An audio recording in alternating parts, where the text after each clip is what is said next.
Today we're going to be looking through some of our personal highlights from the game collection. A little bit of N64, a little bit of Game Boy, some SNES, and accessories. and accessories across time. Hope you enjoy.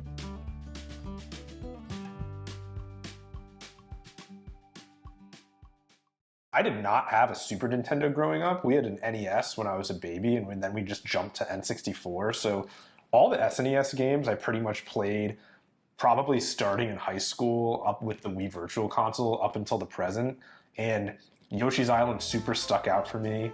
This one came out pretty good. It's intact. For the most part, this is very clean, and there's something I like having as one of my favorite SNES games, which, no nostalgia, folks. I liked it for what it was, just straight up. That's so funny because I always thought it was a Game Boy Advance game because I didn't realize there was history behind it. But it's in a box. Are you ever going to play it? I probably would just leave this and just get it. You play this on Virtual Console or buy a Play One so that I can beat up and use. And the music for that is really good. Yes. Mario 64 just sort of opened up 3D games, and it felt crazy as a kid growing up. Jumping into the paintings to go to the levels seemed super exciting at the time as well. And I still watch Mario 64 a lot. It's definitely stuck with me. We've got the Japanese and the American versions boxes. This one I picked up on eBay, and this one I got at Pace, and they were selling this at Pace, which is a speedrunning competition. To go a little deeper, a lot of the Mario 64 speedrunners have both copies of this game, because if you play, speedrunners always have for different routes, you'll see them playing in a different language or something like that, because it saves time somehow. That's a funny microphone you have there.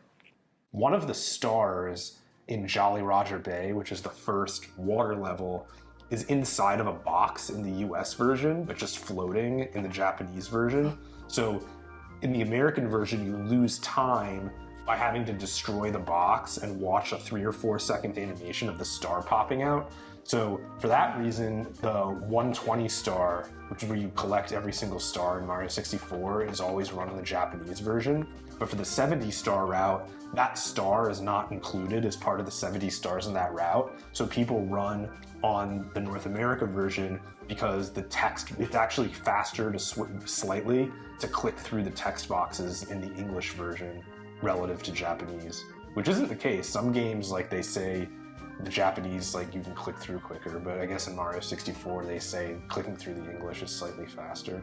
The games play almost all, there are subtle differences, and Mario 64 is a really well-documented game, so there's wikis with all sorts of facts that you can read about, and different small differences between the two, but they basically play the same. There are just some small differences that are pretty interesting to read about, but they're not super key to the game that you can look up online. What's interesting is Mario is the same. The colors are very different on this, but Mario himself is the same. It's the winged Mario.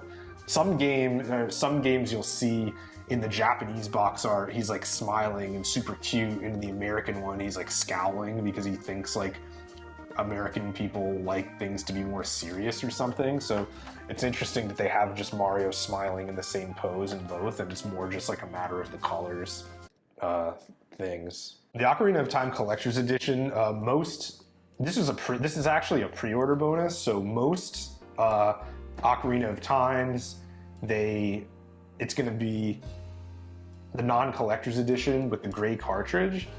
But as a pre-order bonus, they had a limited first edition run of collector's edition, where say you see the collector's edition here. I don't know if you can sort of tell, but the gold is a little bit more gold and shining than the regular box, and then the cartridge itself also is gold.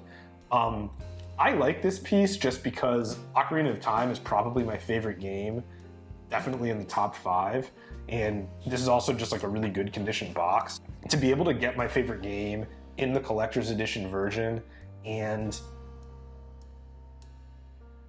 when it came out, I was a 6-year-old, and it was too hard, but eventually I got the Prima guide, which I still wish I had, but that's probably something we could get back if we wanted. And I used that to make it through on my first time, and it was amazing. Ocarina of Time, similar to Mario 64, was just like, I don't know, like for a lot of game design reasons, like super groundbreaking. I'd never been in that big of a world before at the time. It just seemed so vast with so much to discover, and the combat, the music, the dialogue and story, it was all a lot of fun. I actually got this sculptor's cut in a funny way. This is like a story that people tell that it's harder and harder to come by these days. But when I was like in high school or maybe college, I went to like a flea market or some kind of like open place where people were buying and selling stuff. And the person, I think it was just I don't remember at all who I bought it from or have their face in my mind, but it was just clearly a person who did not know what they had. I just bought this for not like a lot of money. Like, I don't want to say how much because I truly don't remember, but it was like probably like under $50. Oh, how much is it worth now? It's worth like $1,000. Well, I don't know if I would lose any. It's worth about $1,000. I don't know if my copy would be less because of all the marker on it, but it's like a $1,000 game loose. But so it literally was that like yard sale flea market success story where I didn't know what it was. I was just collecting stuff and like, oh, that one looks cool. And the person selling it didn't know what it was. So it was just like a very like neither side understanding and just bought something randomly and it worked out. It's more just the idea that I like lucked into what ended up being the rarest N64 game just from going around and buying stuff at yard sales and flea markets. We were targeting North America versions of all the games that we were looking at, but then Jane found somebody selling complete sets of Japanese games, and it was just like, well, they seem to be in pretty good shape, and it's so easy to just buy them all at once, like we may as well just get these. I didn't realize that the gold and silver cartridges in Japan are not actually gold and silver. In the US, they're glittery, and on the Japanese cartridges, they're mixed navy and gray. So that was really interesting. And then I was a little jealous because these boxes are so cute. There's a map of Kanto.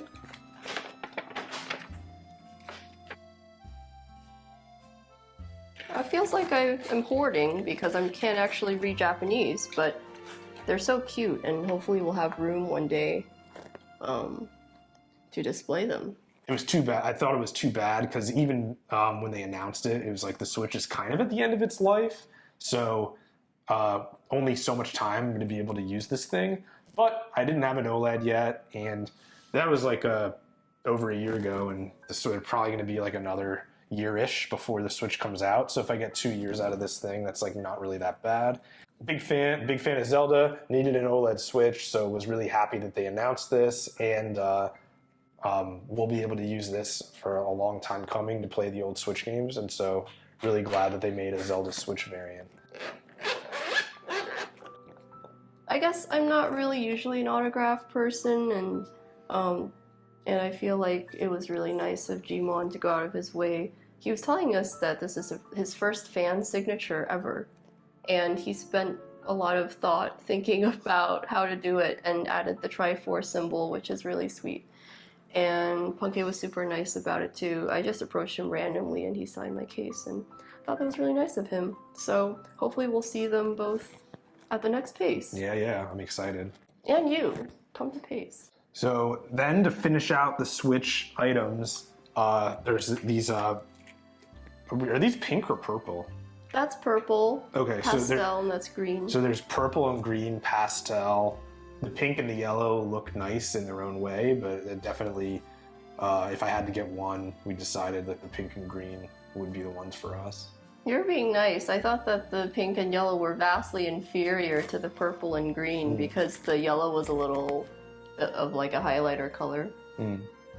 This is the Nintendo Power Guide for Pokemon Crystal. Yes, it was the Bible of my childhood. I used this so much that it looks like it's falling apart, and I've never actually seen a Pokemon guide that's this good.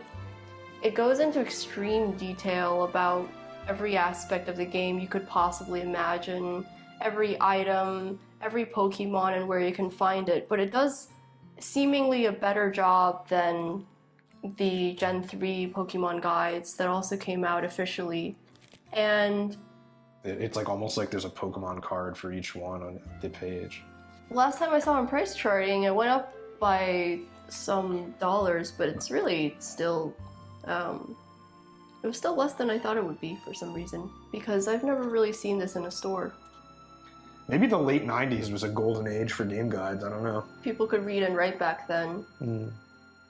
What's Prima? Was that a different brand? Yeah, so the three main game guides there was Prima, there was Brady Games. I felt very strongly that Prima's guides were more interesting and like a more complete package than Brady. But there was Prima, there was Brady Games, and then for Nintendo games there was also like the Nintendo Power branded Nintendo guide. And the Nintendo Power branded guide, like this one's amazing. I felt like they were like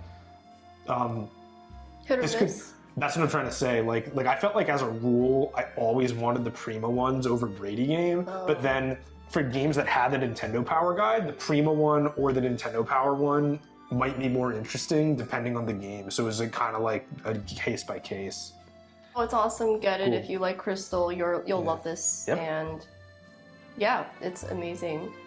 I didn't realize you had other guides. Yeah, Did you throw them away? I must have had to at some point. Yeah. Oh.